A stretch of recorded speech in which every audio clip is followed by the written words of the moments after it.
Fear is the path to the dark side.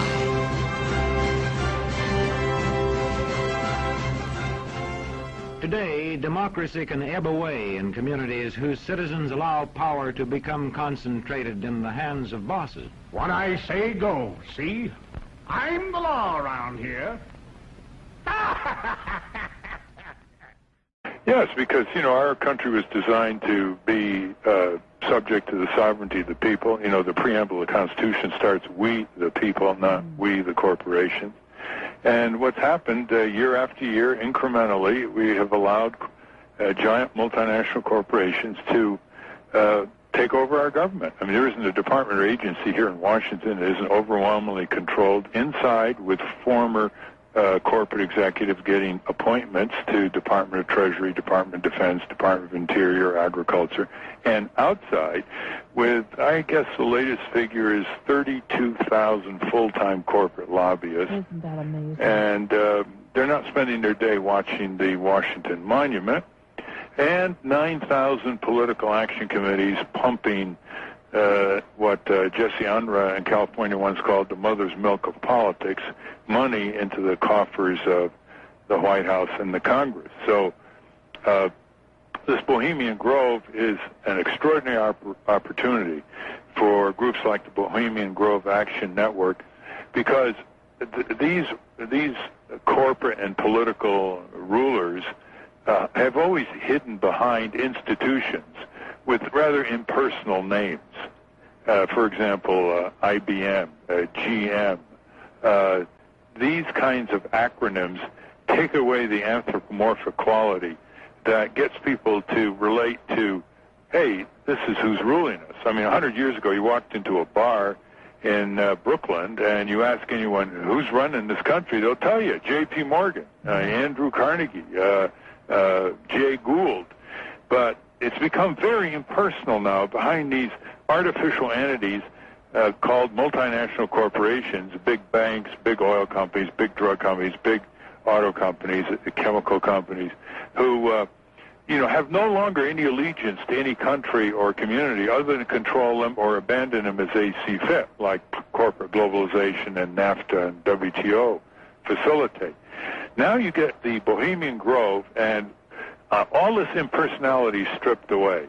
And in this 2,700 acres, of redwoods, you've got, hugely powerful people, military, judiciary, corporate, basically almost in loins cloth.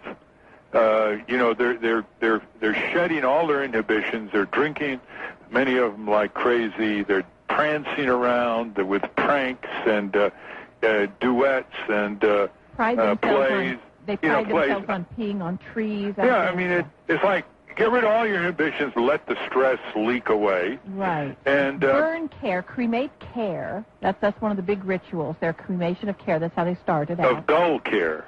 Pardon me? Yeah, the cremation of dull care, they say. Oh, that's right, dull care. Yeah. And of course, the groups protesting outside at the gates are having signs, the resurrection of care. I mean, you can be sure that inside this grove, they're not planning the salvation of Africa, abolition of poverty, universal health care, a living wage for people working their heads off to support their families on measly wages like Walmart. No, what are they doing? Well, they're getting to know each other, to reacquaint themselves from last year, and to see each other in uninhibited poses that develops a kind of personal cement that further tightens the ruling cliques. And, of course, they're not just from the U.S., they're from Western countries, etc. Now, having said that, I think it is grossly inappropriate for anybody on the judiciary, judges, to ever go there. Justice Antonin Scalia has been known to be a visitor there. That is improper. I don't think anybody in government should ever go to an exclusive, corporate-dominated, no trespass confab, because it puts into doubt the public trust that we would like to impose in our public servants. And that holds true for any military. There should be no military people on active duty, generals, admirals, ever going there. There should be no cabinet secretaries on active duty ever going there. And I think the Bohemian Grove Action Network has got to make a much greater deal of this. It isn't just the political and corporate ruling classes meeting privately there in sort of bizarre circumstances and rituals. It's inappropriate for anybody paid by the taxpayer, as a judge, as a member of Congress, or as a executive branch official, to go into that Bohemian Grove complex. I mean, they're looking at actual things that become United States policy, but there is no public scrutiny over this.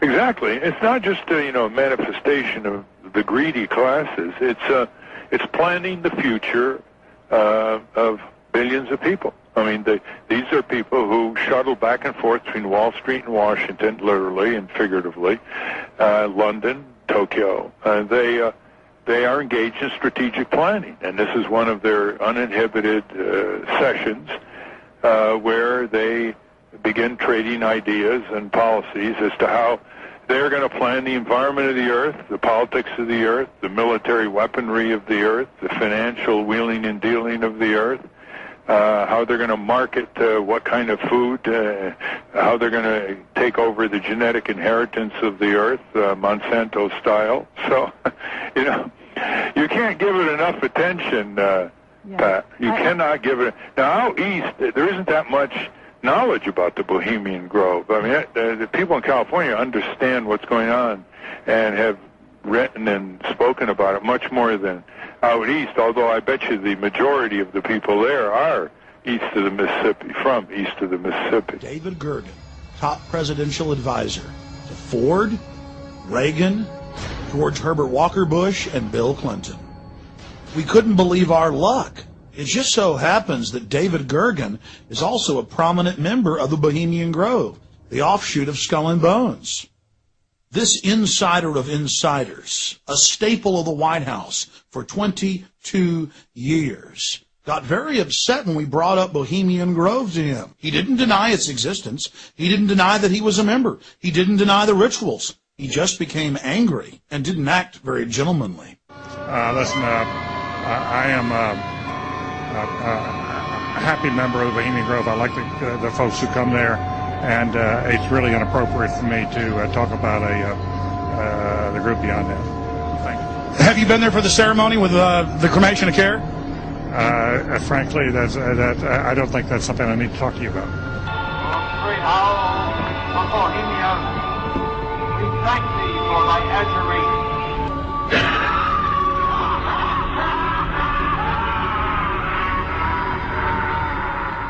I've been there before. I know what the circumstances are, and I'm sorry you violated the understandings. That was not a gentlemanly thing to do. But what about the ritual? Is the ritual gentlemanly? Sir, everything. I don't owe you this comment.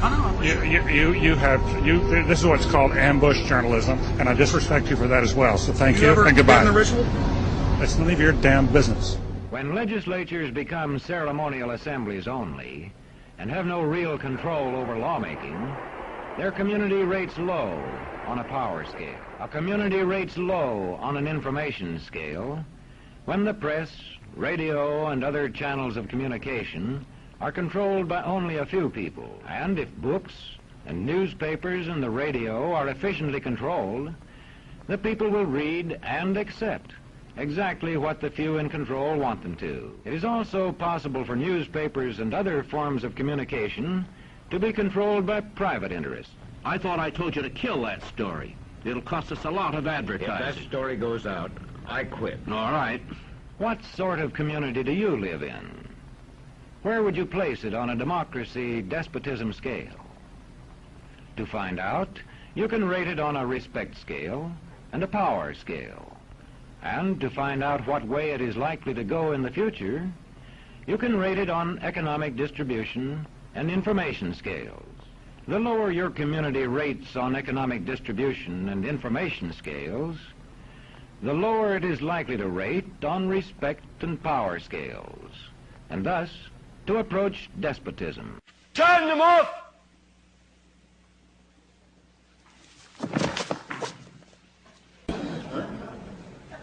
This is a theater of the absurd, my friends.